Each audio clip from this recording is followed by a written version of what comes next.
All right, guys. As we learned the other day in class, we went over dynamic and static characters. And I hope that you remember these for your tests and also for when you're reading. So you start thinking about characters that are dynamic or static.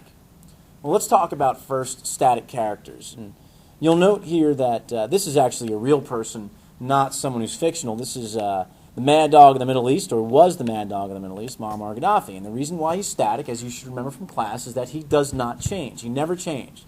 From the time that he really took power to the time that he was killed, he was always a dictator and never really was out to help people, anybody but himself. Next guy here is George Costanza, and I'll go off script here and tell you the reason why his head is cut off is because what? What did we do at first? We did the black, right? We took off the black border. So students, this is George Costanza. For those of you who've ever watched Seinfeld, George has pretty much always been the same character from the first time we meet him to the end, so therefore he is static. Likewise, his friend Kramer was always a hipster doofus from the first episode to the last, never had a job, never really had a girlfriend, always sort of just a doofus kind of guy, and never changed from the first time to the last time that we see him on screen. And for those of you who have kids, or maybe was a kid when you watched Toy Story 3, you might know this guy as Lotso from the movie Toy Story 3, who from the time that we meet him to the time that we end, he's a dastardly, devious character who is very, very bad to everybody but himself.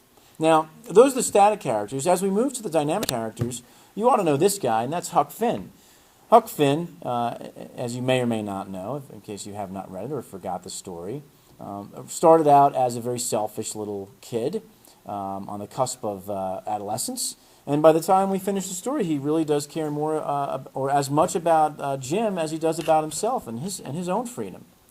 And, of course, this guy is the lion from The Wizard of Oz, who, when we first meet him, is very, very scared and cowardly. And by the time he gets to the end of the movie, he becomes courageous.